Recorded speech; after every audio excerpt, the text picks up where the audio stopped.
श्री स्वामी समर्थ. नमस्कार विद्यार्थी मित्रांनो, प्रेक्षकांनो, मी प्राध्यापक विशाल सर. तर बघा विद्यार्थी, कोरोना बाधित, अखेर शाळा कॉलेज बंद होणार का, जाणून घेऊयात पूर्ण अपडेट. काही ठिकाणी शाळा कॉलेज बंद झालेले आहेत, त्याची पण मी संपूर्ण माहिती तुम्हाला देणार आहे. त्या चॅनलवर नवीन असाल तर नक्कीच चॅनलला सबस्क्राईब करा आणि बेल आयकॉन नक्की प्रेस करा.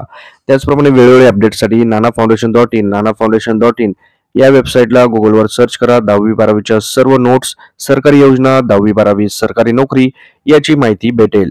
तसेच आमच्या व्हॉट्सअप ग्रुपला जॉईन करा. या ठिकाणी तुम्हाला वेळोवेळी सर्व अपडेट्स भेटतील. लिंक डिस्क्रिप्शन आणि कमेंट सेक्शन मध्ये दिलेली आहे. आणि बघता बघता 1 सेकंड लागतो, लाईक करा. भरपूर प्रेक्षकांनी लाईक केलेले, धन्यवाद. तर बघूयात पूर्ण अपडेट. तर बघा, महाराष्ट्र राज्याची चिंता वाढवणारी सर्वात मोठी बातमी. महाराष्ट्राच्या पहिल्या दिवशी कोरोनाचा शिरकाव हा शालेय विद्यार्थ्यांमध्ये झालेला आहे. विद्यार्थ्यांना कोरोनाची लागण झालेली आहे. अहमदनगर मधली ही घटना आहे. त्यामुळे आता राज्याच्या आरोग्य यंत्रणेची झोप उडवणारी ही सर्वात मोठी अपडेट आहे. कारण लहान मुलांपर्यंत हा कोरोना शिरकाव झाला. शाळा कॉलेजमध्ये जर हा शिरकाव झालेला आहे, विद्यार्थ्यांना कोरोना झालेला आहे, शाळेमध्ये कोरोनाची लागण झालेली आहे, त्यामुळे राज्य सरकारची चिंता वाढलेली आहे. अहमदनगर तालुक्यातील 2 विद्यार्थी कोरोना बाधित आढळलेले आहेत. विद्यार्थ्यांना कोरोना झाला. शाळा कॉलेजमध्ये कोरोनाचा शिरकाव झाल्यामुळे आता राज्य सरकारची चिंता वाढलेली आहे. 3 दिवसापूर्वी या विद्यार्थ्यांची रॅपिड अँटीजेन तपासणी करण्यात आली होती. तपासणीत विद्यार्थी कोरोना बाधित आढळलेले आहेत. विद्यार्थ्यांमध्ये माइल्ड सिम्पटम्स असल्याने, कोणताही धोका नाही, सर्दी खोकला असल्याने या विद्यार्थ्यांची रॅपिड अँटीजेन तपासणी करण्यात आलेली आहे. त्यामुळे आता परत एकदा टास्क फोर्स कोणता निर्णय घेईल का, कोणत्या जिल्ह्यांमध्ये शाळा परत कॉलेज बंद होतील का, आपल्याला काय वाटतं? कोरोना वाढत चाललेला आहे, त्यामुळे परत एकदा शाळा कॉलेज बंद करण्याचा निर्णय घेतला पाहिजे का? कमेंट मध्ये नक्की कमेंट करा. आणि बघता बघता 1 सेकंड लागतो, लाईक करा. आपल्या आईवडिलांसाठी, शिक्षकांसाठी एक लाईक होऊ द्या. भरपूर विद्यार्थ्यांनी लाईक केलेले, धन्यवाद. त्याचप्रमाणे नाशिक शहरात देखील आता कोरोनाच्या नवीन व्हेरियंटचे रुग्ण आढळलेले आहेत.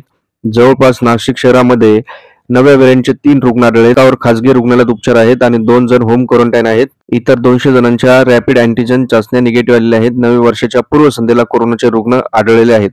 मनपा आरोग्य विभागात सतर्क झाला असून नागरिकांना खबरदारीचे देखील आवाहन केलेले आहे. सर्वात मोठी अपडेट म्हणजे आता शाळा कॉलेजमध्ये देखील कोरोनाचा शिरकाव झालेला आहे. आपले विद्यार्थी ज्यावेळेस शाळेत जातात त्यांना पूर्ण सेफ्टी सोबत तुम्ही शाळेत पाठवा. कारण एक जरी विद्यार्थी कोरोना पॉझिटिव्ह आढळला तर सगळे मुलं कोरोना पॉझिटिव्ह होऊ शकतात. कारण मुलं सातत्याने संपर्कात येत असतात, खेळण्याच्या सोबत बसतात, ते जेवणाच्या निमित्ताने सोबत येतात. त्यामुळे आपण देखील याची काळजी घेणं गरजेचं आहे. स्वतःच्या मुलाचा सेफ्टी तुम्ही घेतला पाहिजे. कुणालाही काही होणार नाही, काळजी घेऊ नका. स्वतः थोडंसं काळजी घेणं गरजेचं आहे. श्री स्वामी चरणी माझी हीच प्रार्थना आहे की व्हिडिओला पाहून चॅनलला सबस्क्राईब, व्हिडिओ लाईक करणाऱ्या प्रत्येकाच्या घरी सुख समृद्धी शांती लाभावी. व्हिडिओला जास्तीत जास्त लाईक आणि शेअर करत चला. कोरोना रुग्ण वाढत चाललेले आहेत, चिंता वाढवणारी बातमी. स्वतः काळजी घ्या, आरोग्यदायी राहा. ओके, ठीक आहे. थँक्यू. स्वामी समर्थ.